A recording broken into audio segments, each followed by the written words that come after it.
नमस्कार, मैं पूजा प्रिया और आप देख रहे हैं लाइव स्ट्रीट। छठ महापर्व के खत्म होते ही अब वापस अपने काम पर लौटने वालों की खचाखच भीड़ हो गई है।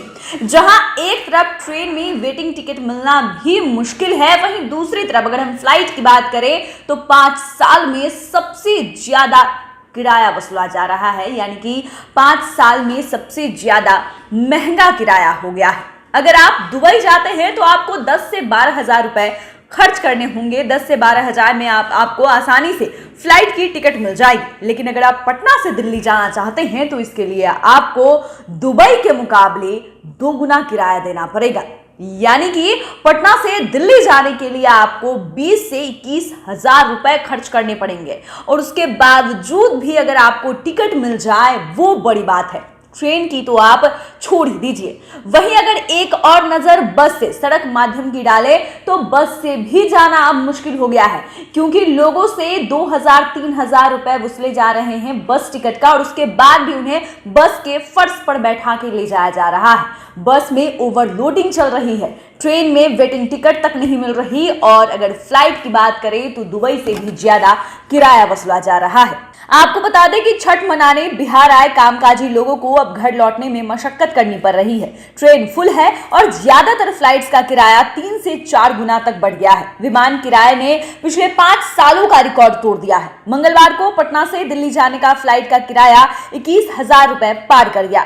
सामान्य दिनों में इस रूट पर विमान का टिकट 4 से 5 हजार रुपए के बीच रहता है। वहीं विमान के जरिए पटना से बेंगलुरु जाने के लिए 23 हजार और मुंबई के लिए 25 हजार रुपए खर्च करने पड़ रहे हैं। पटना से दिल्ली के लिए विस्तारा की फ्लाइट यूके 718 का 1 नंबर का हवाई किराया 20,788 रुपए है, जबकि स्पाइस की फ्लाइट SG 8,729 का 1 नंबर का किराया 19,695 रुपए है। इंडिगो की रात 9:35 जाने वाली फ्लाइट का किराया 11,082 रुपए है। ये दिल्ली का 1 नंबर का सबसे न्यूनतम किराया है।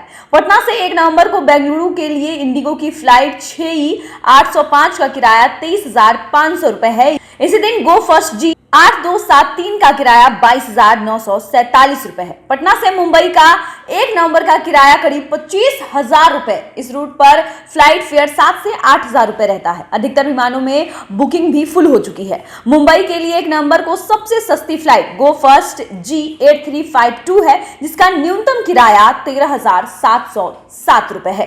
कोरोना से पहले सामान्य दिनों में पटना दिल्ली रूट पर किराया 2500 से 3000 रुपए तक रहता था। छठ के बाद 2-4 दिनों तक किराया अधिकतर 12 हजार तक रहता था। 2018-2019 तक यही स्थिति थी। 2020 में दिल्ली का किराया 15 हजार के आसपास पहुंचा। 2021 में सामान्य दिनों में भी पटना दिल्ली रूट का सामान्य दिनों पर किराया 5 से 6 हजार रुपए तक रहने लगा, और उत्सव के दिनों में 20 हजार रुपए के पास पहुंच गया।